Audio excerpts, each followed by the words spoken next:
Welcome to the Reticle Up podcast, where I, 3-Gun Kenzie, will be interviewing competitive shooters, hunters, fishermen, archers, entrepreneurs, and outdoorsmen. Come learn with me as I interview people from all walks of life, in different disciplines, all across the world, from novices to professionals of all ages. No matter what, everyone has something they can teach you, so come join me on the journey.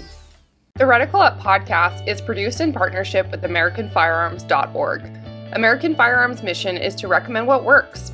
We believe everyone deserves access to unbiased, helpful information about firearms, and our buying guides, product reviews, and learning resources are designed to help real people find the stuff that will work best for them. Check us out at www.americanfirearms.org.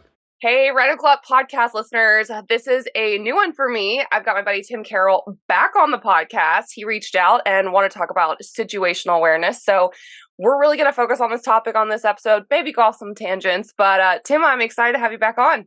Yeah, me too. And you've got a new sort of background here, I think, that I'm not used to. Should be the same one. Down in my bunker/gun room. Same. I like it. So I'm glad you reached out. This is a topic so many people miss out on, especially in different environments that they think they are, like, I won't say safe, but maybe they're more comfortable in, right? So I don't know if you want to kick it off and kind of tell me your thoughts on what you want to chat about today.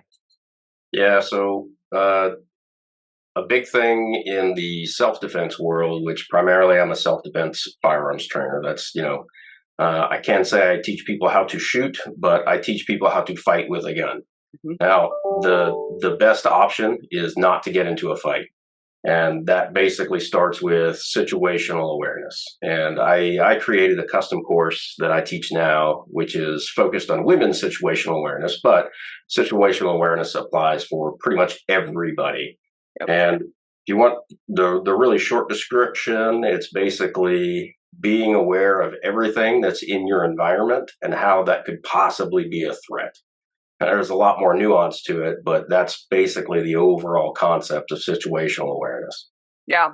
And we're not even talking about of people threats too, but I see so many videos on the internet of people just not paying attention to where they're at, where they're going, whether it's animals. I don't know if you saw the video of was it a hog or something attacking a snowboarder? And they came out of nowhere, but it's like a million people on the slopes, and he's literally having to be on the ground using his snowboard to attack the animal. I've seen that one. So, let's talk about kind of what your steps are when you assess a room, a building, that kind of stuff. What are you looking for? Okay, sure. So when I initially walk into a public space, the first thing I'm doing is I'm looking at people. And I'm kind of, I had someone ask me, well, what are you looking for? I said, well, initially I'll just sweep the room real quick and make a quick assessment of who could possibly be a threat.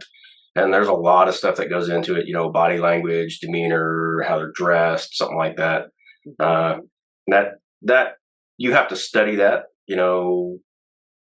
I think studies have shown that about 90% or so of our communication is nonverbal. Yep. So, before we could speak, the only way we could communicate with each other was through nonverbal cues. And we still have that innate ability to pick up on those cues, but most people have kind of forgotten that. Yep. And if you don't study what those cues are, then you'll really miss out on them.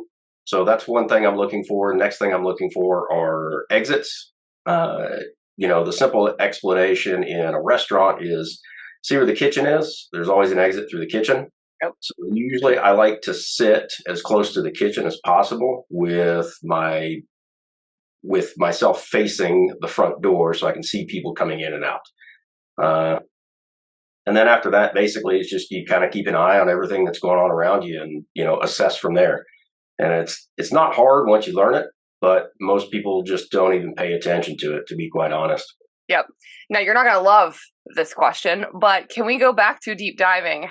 How someone would study and what are they studying? Let's break those nuances down of body language and all of that threat assessment. Sure. Yeah. So there's a lot of books out there on body language. There's a lot of them. On my website, I've got some recommended reading, and there are several things in there about body language. Now, male and female body language are very different. You don't So say. yeah, and it's I tell people this. It's like men and women evolve differently. So men evolved to fight other men. That's basically what we evolved to do. It was like in order to pass on your genes, you had to fight other guys to get status. So our body language is really, really different. So it's like if you look at say two men who are kind of arguing, fighting, something like that, they'll do a lot of what we call posturing. So they'll thrust the chin out, they'll puff out their chest, roll their shoulders back, clench fists, things like that. Uh, and there's a lot of things that go into body language when it comes to men. So men like to, like I said, status. So in order to gain status, you have to take up real estate. So guys will you may have seen this, like if you go to a meeting or something like that and you see the one guy who's like got his hands that are like spread out on the table, right? He's taking up real estate, right? He's trying to gain as much status as he possibly can. A lot of police officers will get in that wide stance, so their feet will be more than shoulder width apart, right? And they'll stand there maybe with their hands on their hips or something like that to try to take up as much space as possible. So that's another indicator. So that's one of the things. It's like if you see a guy walk into a room and he's got that really wide stance and his hands on his hips or something like that, you can almost always assume that guy was either in law enforcement or is currently in law enforcement, because that's what they teach him to do, is like try to look intimidating. Yeah, try to get big. A few other things is like so one of the things we talk about are threat cues, which is like glancing around. So if somebody approaches you in a parking lot or something like that, and they're constantly like looking around as they're talking to you, that can be an indicator of a threat cue. There's another thing we call grooming, which is where a person will touch their face, touch their head, rub the back of the neck. Nobody really knows why people do that, but they think that the blood vessels in the face actually dilate during stress. And that is a subconscious way of relieving that irritation of those blood vessels dilating. So if somebody approaches you and they're constantly doing this sort of thing, then that should raise red flags in your mind. Those are just a few things. Like I said, it's very, very nuanced, right? So it's like threat indicators, body language is different than somebody just having a conversation with, body language, that sort of thing. Right. So when you're talking about scanning too, I mean, I'm probably very guilty of that, but like I walk in trying to up and down. Like I am that person that's totally looking at people's hips and like, where's the gun? Is it on the front? Is the back, on the side? If there is like a threat intention. And then I think too, people pass over, which is great, right, for people like me, but they pass over females a lot. And like, I don't think that they prepare that anybody could be, carrying a gun or a knife or a weapon or be prepared with their fists, whatever it looks like. So, for you, what are you looking at in those situations? Yeah. So like I said, when I walk in, I usually scan to try to see who could possibly be a threat. And then I will make note of those people and probably keep a closer eye on them. But I'm still watching everybody, right? So I'm constantly looking for maybe people who are aggressive, right? So we've all been in those restaurants or bars or something like that where somebody is kind of loud, a little more aggressive than the rest of the group. And I tend to keep an eye on that person a lot more. And then more loud than the group? You just described me. Not necessarily loud. There's plenty of people who are just loud because they're loud, right? But there's a big difference when somebody's aggressive loud versus they've just got a loud voice, right? So you can always tell that difference, and we have that innate ability, and it's so body language is subconscious unless you're really good at it, right? You're consciously subduing your body language. So if you ever watch like World Series of Poker on TV or something like that, those guys don't move. It's extremely boring to watch because they don't smile. A lot of them wear sunglasses so you can't see their eyes, right? Those guys are masters of body language and reading body language. But for the rest of the population, it's subconscious. You can't control body language. So that's the very first thing that I'm looking for. Now, as far as weapons go, sometimes you can spot them. Yeah. depends on the person, right? And you can make assessments based on, body size, body shape, things like that to say, okay, well, where would this person be carrying a firearm? It's very different than, let's say a guy's 350 pounds. He's sitting down. He's probably not appendix carrying. Appendix carry. So you can always kind of keep an eye on that sort of stuff. And most folks are going to carry a pocket knife or something like that. You're going to see that clip on the inside of the pocket, or on the outside of the pocket. So spotting weapons, not as easy, but it's totally doable. But most of the time, I'm really not looking for weapons. I'm just looking at that person's demeanor. So if I can assess that person's getting aggressive or maybe getting ready to fight, I'm just going to avoid them, to be honest. Yep. Now I know I try to teach this, but like leaving buildings, places, parking lots. Like I want to talk about parking lots. Whether you're getting out of your vehicle or you're going back to your vehicle. I know so many women, unfortunately, that whether they've got a kid, right? So maybe they've got a kid in one hand. Okay, well maybe they've got the purse that's literally the one-armed purse dance, and it sounds silly, but I'm 30 years old and I carry a backpack purse if I have to have a purse because that leaves my hands free. Or they're already looking down at their cell phone. They're not scanning their environment whatsoever. Lighted or unlighted, it really doesn't matter anymore. We've seen enough videos and enough times that people are getting trafficked, people are getting, robbed, whatever it looks like. So when you're coming out or leaving your vehicle to go in, what are you doing in the parking lot? Yeah, so when I teach scanning, I say, okay, when you pull into the parking lot, you're looking for a few things. When you scan, you want to scan 360 degrees. So I tell people before you get out of the car, take a look around. Backup cameras, really good. They've got fisheye lenses. You can just throw it in the reverse real quick with your foot on the brake and take a look behind you and see a lot of stuff that you can't if you're trying to look over a headrest or something like that. If I say just scan 360 degrees before you get out, get all your stuff situated before you get out, right? Get your purse on, put your phone away. That's the biggest issue that I see, right? This device right here is designed to keep and hold your attention forever. All those apps are on there are designed by psychologists to keep your attention. Yep, and they use gamification to do that. Yes, absolutely they do. So I say, put your phone away, right? That Instagram post can wait for 30 seconds while you're walking from your car to the store. So I say, all right, put your phone away, scan before you get out of the car, scan. When you get out of the car and lock your door, scan again. Now, I always recommend for women for purse carry crossbody, right? Because if you're just carrying hobo style, that thing's going to get snatched right out of your hand. I've got a training purse at my range. I say, listen, I'm stronger. Sorry, hobo style. Yeah, hobo style. They just kind of carry it in their hand or just over the shoulder or something like that. Continue. I've never heard that. Yeah.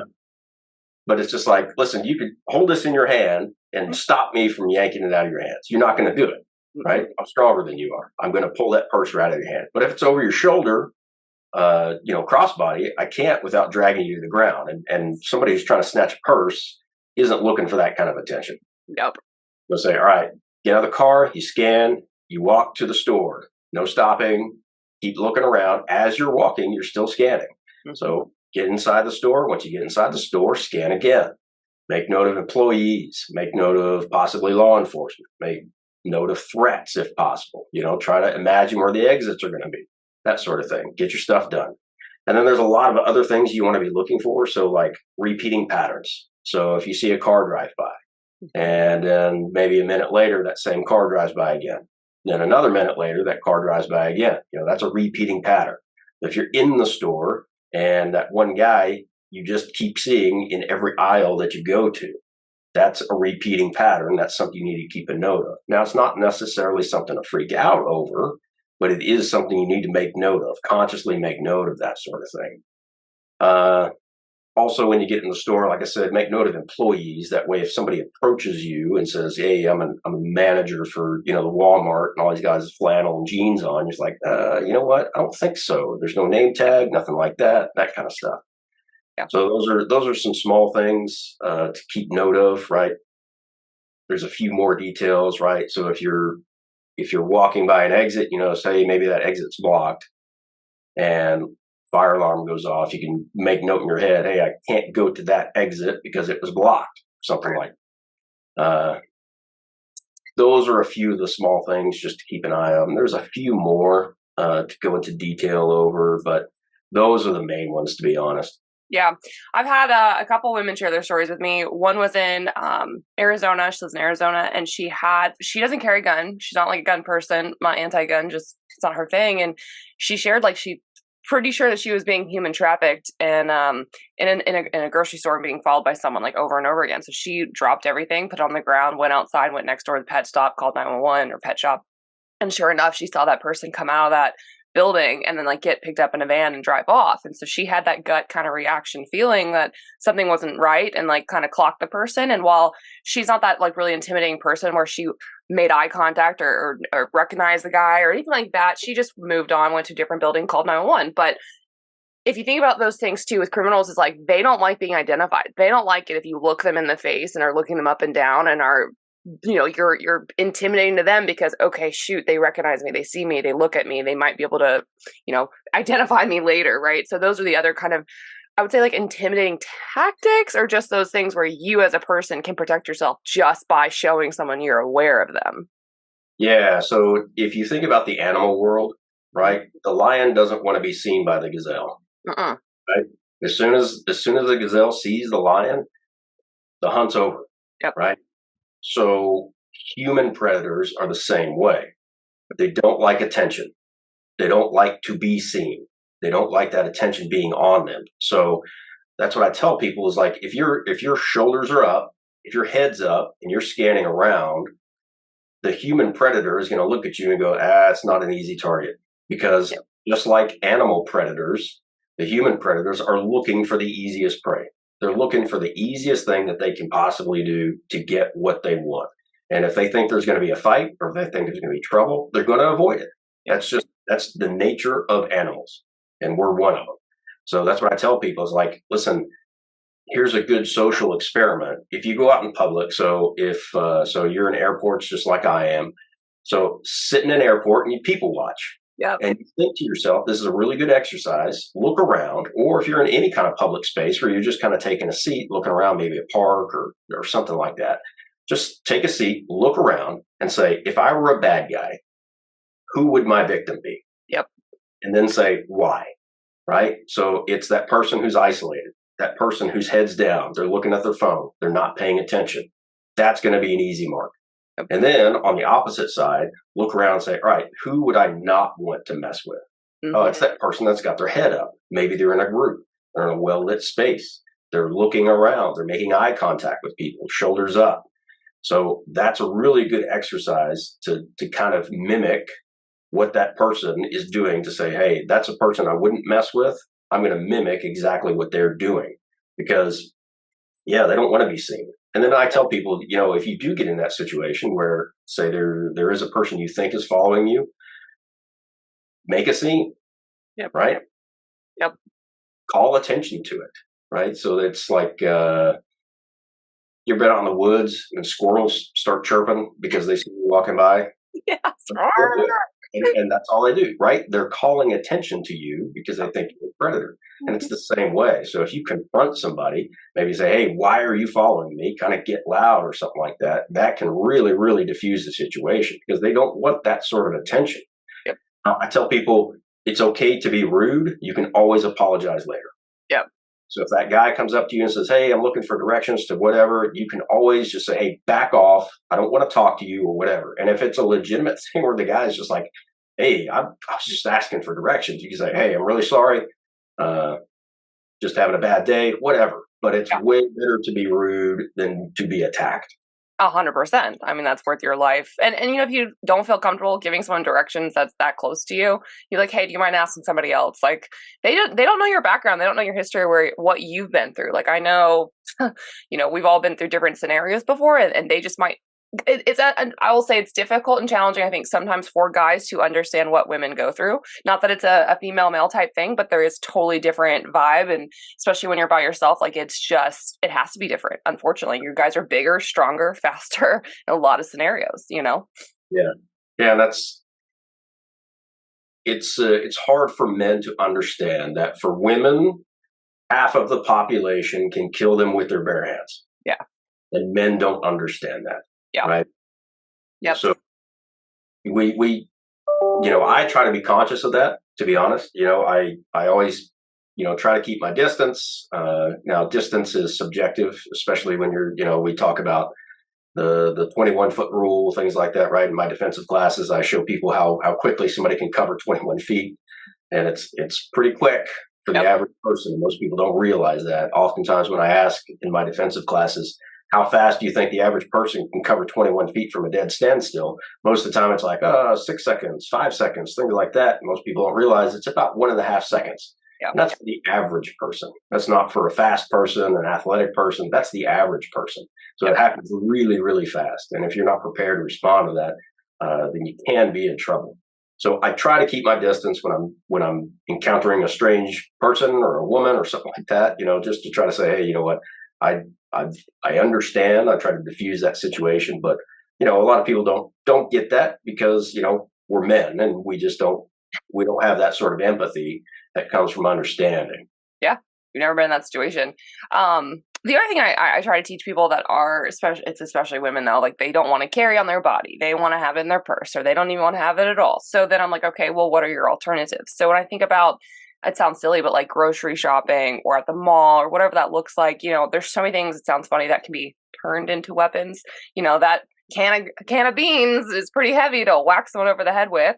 Thinking about like shopping, your cart could actually be used as a tool, thinking like similar to a vehicle. I mean, just so what do you teach in terms of reaction time? If someone is coming to attack you a second and a half and you're indoors, not necessarily in a parking lot, like what can people think about is around them at all times to be able to defend themselves with?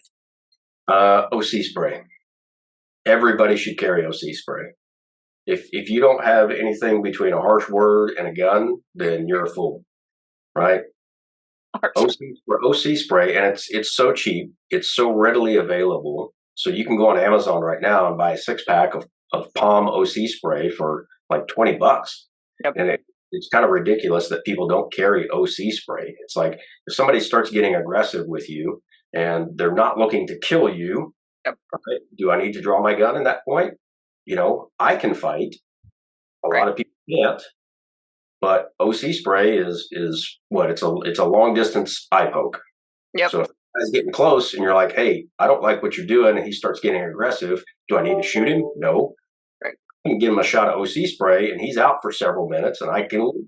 So I really, really am a big fan of OC spray, and everybody should be carrying it. That you could say, okay, yeah, I can use a can of beans to try to hit somebody, but if I were a bad guy going to attack an elderly woman, that can of beans isn't going to do anything to me. Yeah. I'm just spitballing here ideas on stuff that I've had questions of that I don't understand why people won't carry that. My spray actually has like a band that goes around like my wrist strap, so I don't even have to have my hands holding something, and if I let go on accident, like it's not falling off, so it's there. And that was something like I learned in college. So obviously college campuses, or at least in Florida, I couldn't carry onto campus. I was a student, couldn't have a gun, so like I did everything I could, and it sounds ridiculous, but even I worked in a like closet where there was no exit other than the little door that I came in. It was an actual storage closet. For me, my OC spray sat right next to my keyboard the entire day. That's all I had. My help plan was to hit a button on my laptop that would send an alert to like the IT help desk, who's right next door. But it's like, what is IT going to do in the building? Like, that's not a fail safe. Sure, it'll help, maybe alert somebody else, but that's all I had. So, you have to do what you have to do, whether it's uncomfortable for you to show that you're willing to defend yourself or not, because that's all you've got, Yeah, and that's another thing is like, as a society, we've gotten much less violent over the years. Much less violent. If you look at the statistics of people who have died because of violence, it's dramatically decreased. Dramatically. So especially in the Western world, a lot of people don't have that violent mindset, except for the criminal, right? And you have to be willing to consciously tell yourself, I am willing to commit violence. One of the exercises I do is I have everybody in my class close their eyes. I say, okay, imagine one person choking another person. And then I say, okay, now imagine yourself in that scenario. And then I say, okay, which person were you? And every person in the class I was the person getting choked, right? I say, Yeah. you have to change your mindset to be the person doing the choking. You have to flip a switch in your head to say, I am willing to commit violence to protect myself. And a lot of people don't have that sort of mindset. A lot of people, I'd say 99.9% of the population can't imagine themselves committing violence. Yep. So when that time comes, when you have to defend yourself with violence, you have to defend it with overwhelming violence. There's a good book also on my website. It's called When Violence is the Answer. And it's like, when you talk about violence, it can't be an escalation. So if a guy comes to me and he starts committing violence, let's say it's on a scale of 1 to 10. So that guy's committing violence on, a 1 scale. Mm-hmm. I can't go to 2 because then he'll just go to 3. And then if he goes to 3 and I go to 4, that's a zero-sum game right there. So if somebody starts committing violence at a 1, you have to tell yourself, all right, I have to be willing to go all the way to 10 so that he can't outcompete me in the violence category. Yeah. A lot of people just don't have that sort of mindset, and it's one that has to be trained almost.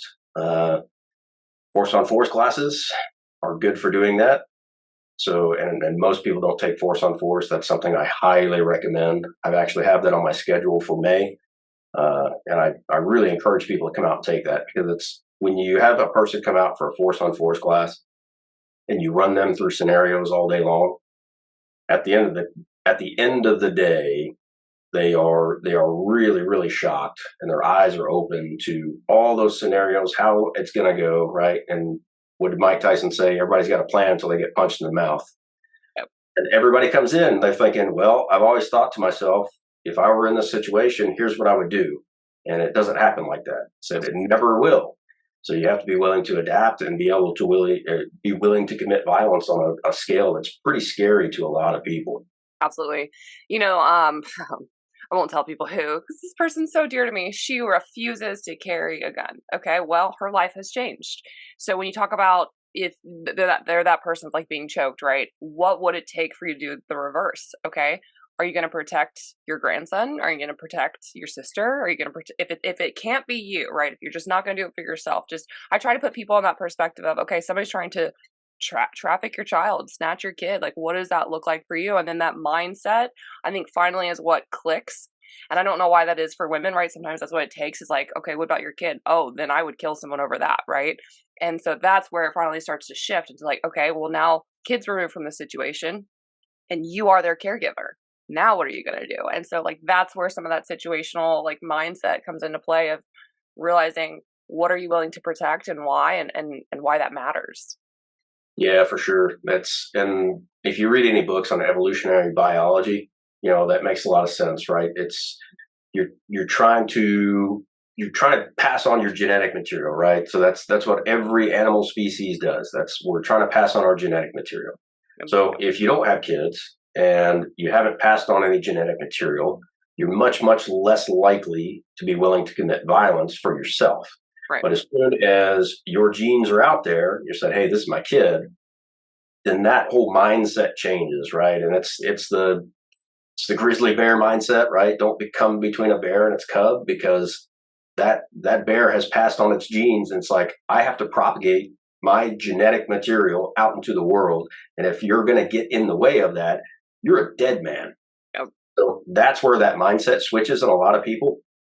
And you ask somebody, all right, are you willing to die for your child? And I'd say 100 people, or 100% of parents, are going to say yes. Yep. And you ask them, would you kill for your child? Then people start thinking, right? You're probably going to get less percentage because, it is what it is. But that mindset really, really changes in people once they have kids. Yep. But you got to say, all right, if you're not there for your kid, what's going to happen? And that's as a parent, that's one of my worst fears, is, right, like, something happens to me and I can't take care of my kid. You ever read The Road? Yeah. Yeah. So that was one of those books that was hard to get through, because as a parent, you're thinking, all right, this guy's trying to take care of his kid, and you haven't read the road, spoilers, the guy, gets sick and dies at the end. But it's just like, that's one of those things you try to prepare your kids for stuff. It's like, I want to be there to protect my kids. Yep. And that's the reason I'm willing to do what I have to do to survive any sort of violent encounter. Yeah. And I mean, and I'm not a parent and I don't plan to be, but when I think about losing my dad, that's probably like my biggest fear, right? But then I just think about, okay, if that is one of my biggest fears, then losing him, what does that mean for me? Like, so then do I need to go learn XYZ? Like, what is it that I'm in fear of, right? And it's all that learning to be self-sufficient, to take care of yourself, to all the things, which I feel like I have a good grasp on and I've done, but like it's not enough, right? So yeah, I think, how would you go about like teaching someone of how to become violent or to learn how to protect themselves without that kid, family, genetic environment? Like, how do we get those people to wake up too? Yeah, that's something that has to be trained. And it's not an easy process because you can only put people in so much stress in a training environment. So I can put people on a static range, and it's not even close to like a force on force class. Right. So force on force is the closest you can get to violent encounters without getting hurt. Right. The closest you can get, and that's the best we can do, to be honest. Right. I mean, you could, run up and scare somebody in a parking lot and try to wake them up like that. But I mean, that's not practical, right? That's not going to happen. But I would pay to watch that. Yeah, right. Undercover TV show, new reality TV show. Just a prank, bro. But no, so I really, really would like for people to go out and take those force on force classes. So there's a guy named Craig Douglas, and I think we talked about this on the last podcast, but he runs ShivWorks, and he did that extreme close quarters combat class that I took. And that's a real eye opener to a lot of people, because you're literally wrestling around on the ground with people with guns, simunitions, stuff like that. That's as close as you can possibly get. But yeah, I think force on force classes or something similar is about as close as you're going to be able to get for somebody. And unfortunately, a lot of people just don't even think about taking classes like that, or if those classes are even offered, they're few and far between, which is why I try to offer it, and I make it extremely cheap for people to come out and take an all-day class. But yeah, I try to push that on people as much as I possibly can. But it's one of those things that's like, if you don't know, you don't know. You don't know, or if you don't experience it. Like, I feel like in our entire country, it takes an experience for someone to sign up and take a class, to realize they don't know what they don't know, and they finally are seeking that education out. It's never a preventative thing. It's always a reaction to something that happened to them. Yeah, that's so there was a shooting down in Sweetwater a couple of days ago. I think that was a domestic violence sort of thing.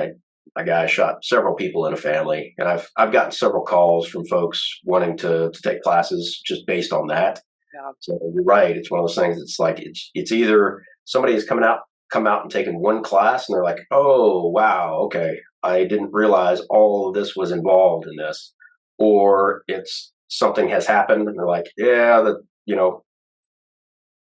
I got an ex-husband who's threatened me, and I'm looking to, defend myself, that sort of thing. So it's usually one of the two. Sometimes I'll get folks that are just like, hey, just curious, want to come take a class, but usually it's some sort of trigger, I would say. Yes. Yeah. Something is happening. So I just had a father and daughter come out, and the daughter she's in pre-med, and she's getting ready to go start school in Memphis. And they were like, well, we've never really handled guns, so we want to come out and, we've got a gun, but, never really done anything with it. So we want to come out and take a class. So it's a lot of stuff like that. Yeah. But, just keep trying to push it, and hopefully you get enough disciples out there to say, hey, you really need to go do this sort of thing. And that's one of the things I've seen with my force on force class. I've done 3 of them so far. Mm-hmm. And every time people are like, I have told everybody I know about this class and that they need to come and take it. Yeah. But it's like I said, it's one of those things, if you've never done it before, you just don't get it until you go and take that class. Yep. It's unfortunate. I think I sent probably a dozen people your way, and I probably guessed 0 have signed up. But I mean, like, that's the thing is I go to my FFL and he's got like my business cards and stuff for classes, and he's like, oh, did anyone actually email or call? I'm like, no, but I don't expect them to. It's gonna take that trigger, unfortunately. And it's the same thing with you. It's like, oh, here, defensive, or because I'm never in town, go take Tim's class. And then does anyone sign up? Probably not. Like, I don't have a lot of faith in people anymore, which is unfortunate. And I don't know how many videos, how many stories, how many news clips that we're going to have to see before things like wake up. And living with fear is not okay as a society. Like, that's, what's the store that's near me that I don't even know the name? Not Tractor Supply. It's a Tennessee thing. Not Home Depot. What kind of store? It's the one that had the shooting at in Knoxville. Oh gosh, it was the kid, and they finally caught him, but he went off on foot. Ooh, That's good question. I'm not familiar. That's gonna take me a second to remember that. But anyways, I went in there the other day. It's a store I shop at that's not far from me, where I get all my truck supplies for oil and all the crap. Anyways, but I went in there the other day and it's completely empty. But again, they just had a shooting. They just had an employee killed, it's absolutely devastating. And like, I think people are living in fear now where they're not willing to go to these places. But it's like, that place was always unsafe. That's not like any other building. They're all like that. Doesn't matter where you go. Right. That's what's killing me, is for people to not understand, like, that can happen anywhere at any time. Doesn't matter. Right. Yeah. And that's one of the things, like, so in our force on force classes, we run through scenarios to say, okay, you're going into the hardware store, or you're going into a restaurant, or you're coming back to your house. I'm trying to make it as realistic as possible to have people get into these scenarios where you're like, this is just a place that you would normally be on any night of the week. There's nothing special about it. You're not in a biker bar out in the middle of nowhere, right? Where your awareness level is going to be heightened. This is just a normal place. You're going in the Outback or Applebee's or something like that, right? This stuff could happen anywhere. It doesn't matter. And it's so. Are you familiar with the Cooper color codes of readiness? Probably not. So yeah, so the Cooper color codes of readiness are basically, it starts at white. Okay. So white is you're not paying attention. You have no idea what's going on. You're completely focused on yourself or your phone or whatever. Mm-hmm. Next is yellow. Yellow is you are aware of everything that's going on, but you're not stressed out about it. Next is orange. Orange is you have perceived a threat out in the world and you are focused on that threat. Right. Next is red. Something has happened. A violent action has occurred and you have to take actions according to that threat. Okay. And then the very last one is black. Black basically means you have panicked, you have no control of what's going on, and you are losing the situation. The idea is for everybody to stay in yellow, right? You're paying attention, but you're not stressed out about it. Yep.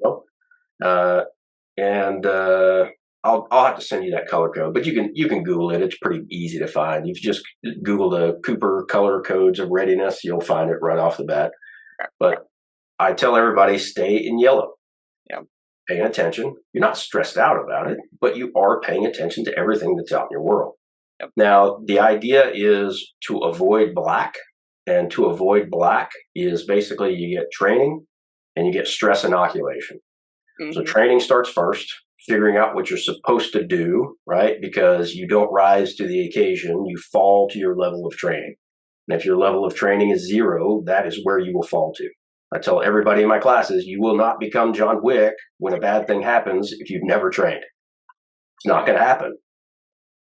So to avoid black, like I said, you get training first, and then you get stress inoculation. And you can watch people go through classes, like even just on a static range, right? If I'm teaching a defensive class and I'm telling people to draw from the holster, so my cue word for them to draw is threat. So when I say threat, they draw, they make the shots that I've explained to them to make, torso, pelvis, head, whatever it is. Right. All I have to do is, as they're going back to the holster, yell threat again. And their brain freezes up because they're like, what? Yep. This isn't part of what we were just doing. I said, what did I tell you? I said, when I say threat, you engage the threat. It's a cardboard target, right? But their stress level goes up. This is on a static range. There's nobody shooting back. Right. you can just watch that stress level go up, even on a static range where they're not having to do anything except draw from the holsters and make shots on a target that's 3 yards away. Yep. So just imagine what that stress would be like in a real life situation if you didn't have any sort of training, right? Your brain is going to freeze up. Yep. And that's, we talk about the brain. The brain is just a big database. You put info in, you pull info out. And when you are encountering a new situation, you have to take a second to process that information and file it away. That's why kids stare. So if a little kid stares at somebody or something they've never seen before, so let's say, you got a young kid, 3, 4 years old, and somebody comes by in a wheelchair. Well, that kid stares because they haven't processed that information yet. We tell kids not to stare, but we shouldn't because their brain is trying to put that information away. It's the same with us, right? So if a cat walked into a room, we wouldn't give it a second glance. But if a cat walked into a room with 3 legs, we might take a half a second to look at it and go, okay. Now, if a cat walked in the room with no back legs and was just dragging itself, we would probably take a few extra seconds to look at that because we don't see that very often. Sorry. That was a cute little, analogy. It makes sense. Yeah, right. So it's if you encounter a new situation, right, and everybody knows fight or flight, but the most likely response is to freeze. Yep. Because your brain is trying to process what's happening, and you kind of stop for a second and go, okay, wait, what's going on? If you've never experienced that stuff before. Yep. So I'm sure you watched the videos of the white settlement church shooting that happened several years ago. Yep. So when that first shot goes off, everybody in the congregation, over 100 people, nobody moves. Nope. It's like they what? freeze. They root to the ground and they stop. Nobody takes action until that second, third shot goes off, right? Then people start freaking out and running around, screaming, that sort of stuff. Right. But that first shot goes off and it's like, I just heard out of place. Yeah. My brain is trying to process what's happening right now. So if you're encountered with a violent situation and you've never had that stress inoculation, you're going to freeze. Yep. And it's just like we talk about the analogy of, let's say, an emergency room doctor or an EMT or something like that. First day on the job, they see something pretty horrific. They're kind of like their stress level's way up. They're sweating. Blood pressure's real high. Well, after 15 years on the job, it's like, all right, well, that guy's guts are laying out on the ground. No big deal. Let's get him patched up and get him to the ambulance because they've had that stress inoculation. So that's where training comes in. The more stressed you can get yourself during training, the less stressed you are going to be during an actual violent encounter. Right. Yeah. I remember the place, by the way, Rural King. Yes. There you go. That's what hit my head. What have you seen, like, when you've got the force-on-force classes, what do you, I guess, like, out of the whole attendees that you have, what are the biggest, like, mistakes or biggest surprise learnings that you hear from people of, like, oh, I don't know how to defend myself with hands. I don't know how to get out of this situation. Like, what are the main things that you see people fail at? The biggest thing is letting people get too close. Yeah. So I've put people specifically in situations where I will have people try to get close to them. And during my classes, I always stress distance is your friend, right? Distance equals time. And if you get too close or let people get too close to you, you're going to be in trouble. Yep. And that's probably the number one mistake that I see a lot of people. And they know it as soon as the scenario is over. As soon as the scenario is done, they're like, I let him get too close, right? Yep. Because as that person gets close to you, if you feel threatened enough to go for your gun and he's within arm's reach, you're done. Yep. He grabs the gun, pulls out a knife, starts sticking you a few times. And that's one of the things I see it every single scenario where I try to get people to get too close.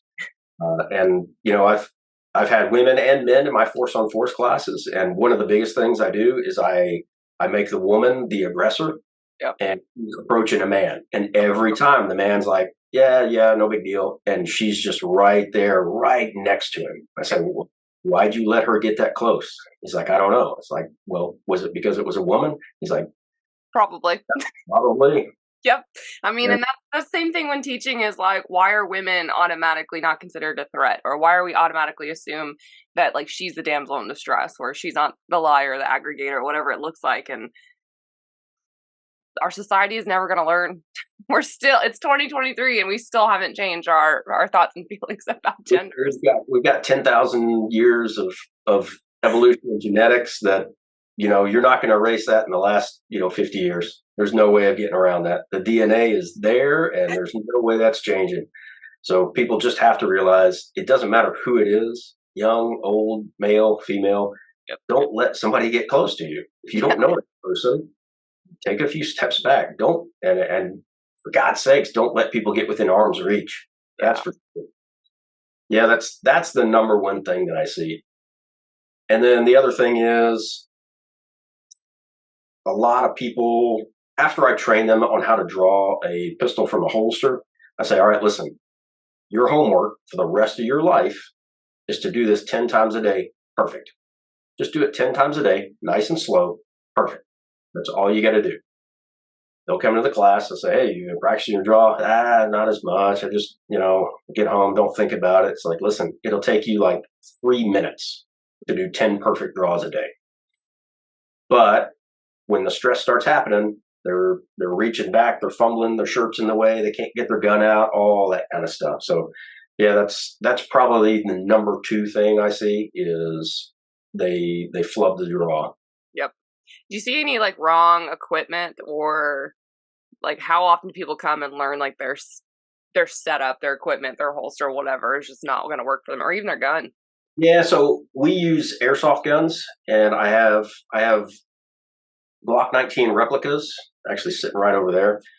So we have to use our own holsters, but I give them the choice. I say, okay, listen, you can do inside the waistband, outside the waistband, appendix, strong side, whatever you want to do. So, and I don't buy trash equipment, so my gear works. So it's probably not a good analogy for them, right? So, and I try to coach people, especially when they come to my defensive classes. I always tell them, hey, that holster is garbage. This holster works, that kind of stuff. And that's the 2 things I see fail my defensive classes, actual live fire classes, are holsters and optics. And I always try to tell people, and I've got a YouTube video that explains holsters that says, listen, I've bought every type of holster. Like there's a tub right here, and it's just full.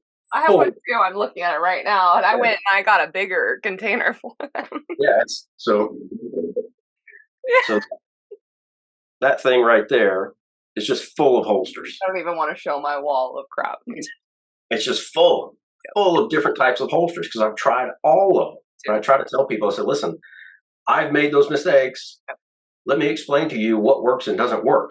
Yep. Right? Especially like retention. Like, so you can still get proper retention without the thumb model, without the finger like disengagement. Yeah. That's the biggest thing is I'm like, you just essentially locked yourself up, safetied yourself. Like, and that's the other thing I see is I'll see people draw and be like, it's not going off. Like pressures ensue. And I'm like, that safety that's on both sides of your gun that you didn't put your thumb over, it's still on. That gun might not be for you. Consider striker fired. Like, yeah, that's, man.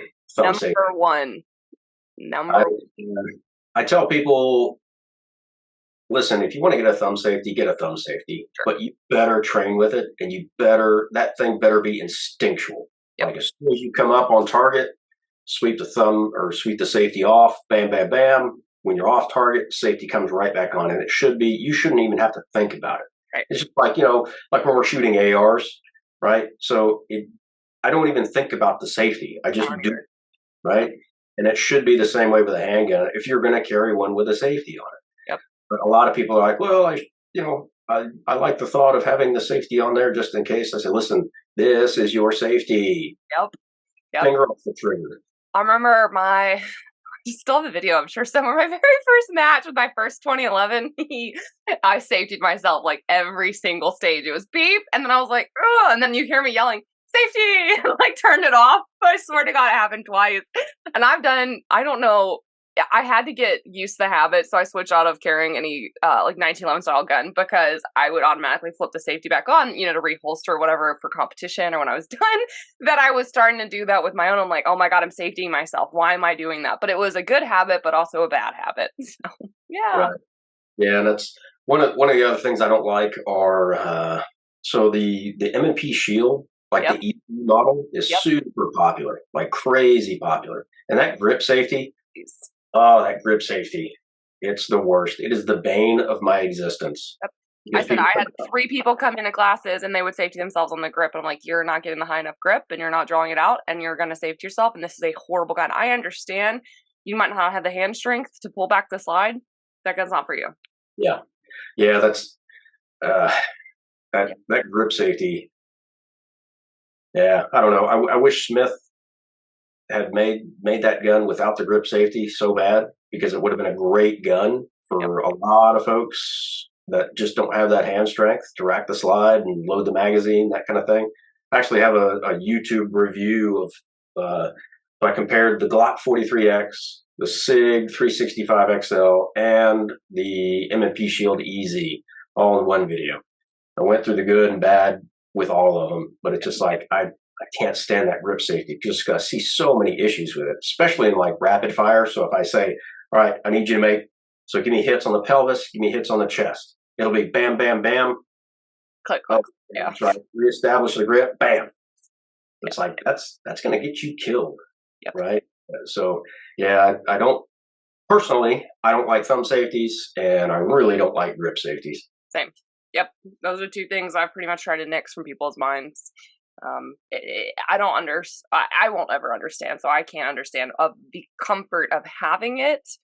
And then whenever they do show up and that does happen where I'm like, you just safetied yourself. You just died. You're literally using a gun that you're going to forget to do XYZ with. Right. And that's what it takes. But so many people have those at home or they carry them every day. They've never shot them. They've never put a timer to it. And we're not even talking about a scenario. We're just talking about draw and shoot with a teacher standing near you with a timer and like, whoop, lights out. Yeah. Yeah. That's one of the things I tell people. Training is great for means testing your gear. Yes. You figure out what your gear is, what gear works, if your gun works, that kind of stuff. And I try to prep people before my classes and say, hey, listen, go watch this video on holsters. Mm-hmm. Watch this video on, gun belts, this type of stuff. Your gear needs to work.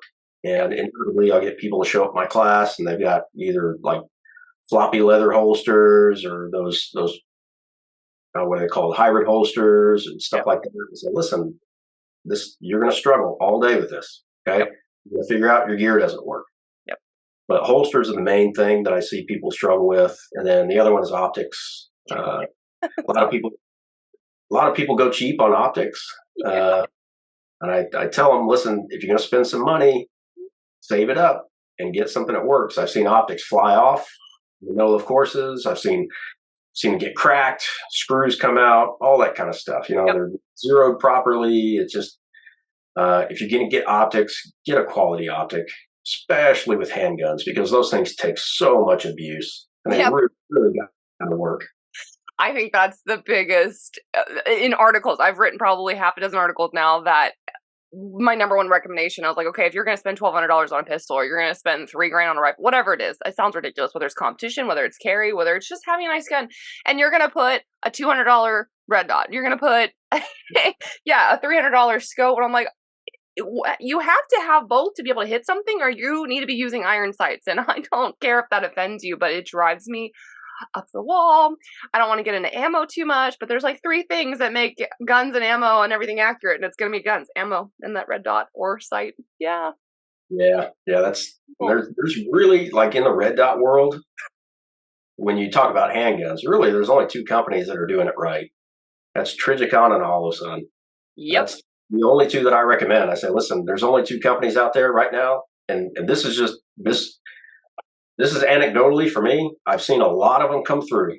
Say, listen, that Vortex isn't going to cut it. It's not going to work. I mean, Vortex makes some decent rifle scopes. Yeah. Their red dot game isn't there. The SIG, they make some good red dots for rifles, but when it comes to handguns, their stuff just doesn't cut it right now. So I tell people it's either Holosun or Trigicon. I am testing some EOTechs too, and I have fallen in love with their holographic, and their E-Flex is actually really impressive. So I was gonna say I've tried 3, but I'm a Trigicon person, like, and Holosun is on like all of my guns. I have 2 per gun now, and then the E-Flex though is a pretty good game changer. So Okay, I might need to check one of those out. I saw those are relatively new, aren't they? They are, and that's why I put them on several different gun models, not just like 147s with the, slower moving slide stuff, but like violent 9mm striker fire guns and Okay. E-Flex been awesome. So those are the three that I've been testing, and those are the only ones I run personally. So, and I'm not sponsored by anybody, but those are my niche. That's what was funny when I was texting people, because I love the SRO. I'm like a big window type person, but I was like, nobody has an RMR. Like a surgical RMR. They're great optics, but nobody has one. We're all SRO people, and that's $500-$600 optic. Yeah, that's. I think it's just because Holosun came in at such a lower price point than Trigicon, and their Yep. quality is right there with it. Oh yeah, the 507C is probably my favorite red dot that I have on I've all got of my the assets. yeah. So on my carry gun, I've got the 507C Me too. with the ACSS Vulcan reticle. Ooh, okay. That's the one with the big giant donut around the edge. Because that's the other thing that I see with red dots is, especially with handguns, people don't train the dry fire enough. Yeah. So when they come out, they're trying to adjust that gun. Wiggle. Yeah, that's it. Yep. But with that ACSS reticle, you've got that big giant donut around the outside. So if you're off just a little bit, you'll catch the edge of that circle, and it says, "Oh, I'm on the edge. I need to get back," and it instinctively guides you right back to the middle. So I really like that one for myself. Yep. Well, and the solar panel stuff, I mean, so people don't understand, it doesn't recharge batteries, but it's the backup to the fail of the battery, which is huge. And so that's why I'm a big proponent of Holosun too. And I think that while we love iron sights, and there's still a lot of people that carry with iron sights or like shoot and try iron sights, they're not able to assess what they're doing wrong. And so like that red dot is a training tool for you at home to understand when you pull a trigger and the dot moves to the left, oh, you're pulling, or you're jerking the trigger, or you're dropping your grip, or whatever that looks like. That red dot, even though it's not iron sights, it's happening the same with your iron sights. It's the exact same thing. It's just you're not able to understand your brain what's happening like you can with a red dot. Yeah, and I think I especially like it for at distance shots. Mm-hmm. So I can so you've been to my range. So at that building, all the way out to the steel target, I can make hits on that steel target with my handgun. Oh yeah. With that red dot so easily, because if you're using iron sights, your front post is covering up that target at 100 yards. Now, that's a parlor trick, right? I'm never going to make shots at 100 yards in a defensive situation with my handgun. That's just not going to happen. Yeah. But being able to have all of that other real estate available to your eyes, I think is really valuable when it comes to red dots. Yep, I agree. So that's a good training tool. I'm now learning to occlude the dot in training, which is now extra painful for me.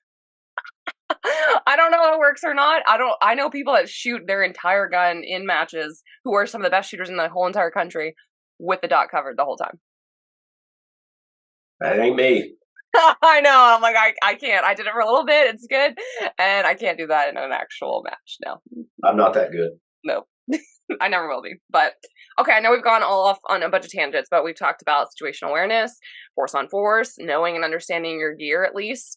And I think that's important before going to a class, because if you're going to a class and all you're doing is fighting your zero, your screws, your gear, whatever it is, you're never going to actually take away what you need to from that class. So come pre to a class if you can, knowing the ins and outs of everything, and it works. So that way you can take as much away from the class. But is there anything else that we haven't talked about that you want to talk about? Oh, I'm sure I'll think of something as soon as we're.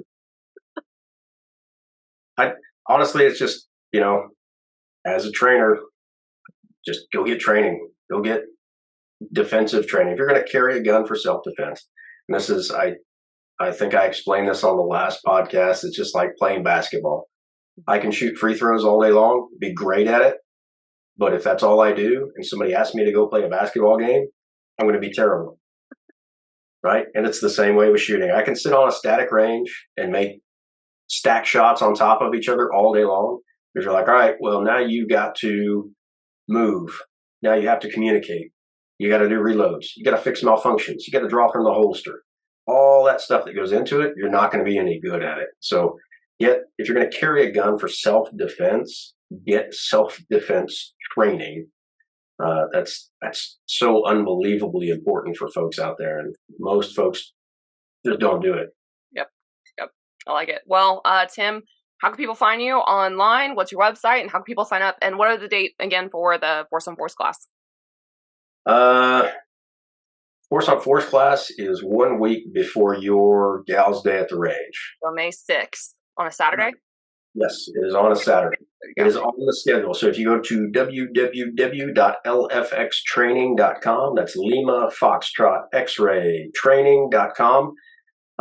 Just go to the classes, hit the schedule button. You'll see that on the schedule, and you can sign up right there. You don't have to go through any other payment processors or any garbage like that. You just pay right there, and it's all done. It's awesome. And you've got your Tennessee carry classes, situational classes. You've got, like moving around a vehicle. What all do you do again? So beginners classes, defensive handgun, combative handgun, handgun carbine combo, defensive carbine, combative carbine, vehicle defense, women's situational classes, and then the Force on Force classes, and of course, custom classes if somebody wants it. I had a guy come out last week, I think it was, and all he wanted was coaching. Yep. His shots weren't going where he wanted them to go, and he just said, "Hey, can I just get 2 hours of your time just to coach through this?" I said, "Absolutely." So we sat there for 2 hours, and I coached him on, what he was doing wrong, what he was doing right, and we got it all cleaned up. So if you want a custom class, just sign up. And if you go to the website and you don't see a class on the schedule, just message me, and I will put it on the schedule. The only time I schedule classes is when somebody requests it. I don't put a class on the schedule and say, this class is this Saturday, sign up if you want. The only class I do that for is the Force on Force. Gotcha. Love it. Yeah, and guys, check out his range too. Is amazing. It's a great piece of property. You're able to draw and shoot and move, do what you need to do. It's not like a range-owned facility to the public. This is an exclusive training place. He's got barricades. He's got the tools that you need. So there's no excuses. And I know Tim enough to know that if you need to borrow a gun, he's got that for you too. Like you show up and he will take care of you. Oh, also, I just added a Rifle Zero class. Amen. So have you seen the camera? I don't know what you call it, but basically it's a camera that you set right in front of the target. It has line of sight Wi-Fi. Hey, thank you.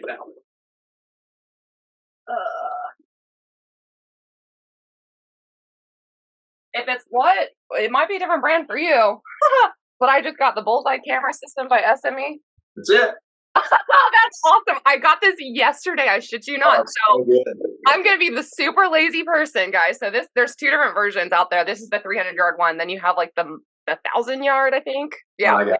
Of course, you got the bougier one, but all I need is 300-yard sight-in edition. It's wireless. It's incredible. So your lazy butt has no excuses for not sighting in a rifle. You don't have to walk 300 yards, 200 yards, whatever it is. I mean, I check 0 to 100, but yes. Yeah, it's like, so I have people come out and they're like, "Hey, I need to zero my AR before I take your class." I'm like, all right, perfect. I come out, I'll have that thing zeroed in 10 minutes. It's awesome. It's so awesome. How lazy. 10 minutes. It's so easy. That thing has changed my life. It's such a good system. I'm so excited. So that's something I got. I'm going to sight in a 5.56 AK for an AK match next month, and then shooting a ladies invasion 3-gun and all that stuff. So coming up next month. So I'm going into the range. My friends are borrowing my rifles, so I'm going to go check 0 on all of them. And I'm really excited, especially for the AK style matches, bro. That's where it's at. Yeah. I have an AK, but that's not a platform that I run much at all, to be honest. Oh, and on that Bullseye system, iPhone only. If you try to run Android on it, the app is garbage. So just use a iOS device. I tried with I've got 2 phones. I got my work phone. I got my personal phone. Personal phone's Android. Application would not work at all. Well, honestly, I tried to use it on a tablet. So it was like a Galaxy tablet, because it was just, when you have that target in front of you on the screen, it was just bigger. It's like, all right, well, this isn't working. So I used my iPhone and it worked fine. So if you're going to use that thing, make sure you use an iOS device. You're not going to like this, but if you use an Android phone, just go ahead and throw it in the trash and go get an iPhone. How dare you? That's the real discovery here, people, is iPhone for the win. Tim, thank you so much for everything. Yeah, I appreciate your knowledge, your expertise, your dedication. Also, people don't notice that you actually work another job and you have a family and you have kids, and then you still take time to train people. Like, it's crazy. Yeah, it has been unbelievably busy in the last probably 12 months. I can't believe how busy it is, which I'm really happy about, right? I think last weekend was the first weekend I didn't have some kind of class. I couldn't tell you in how long. Oh, wow.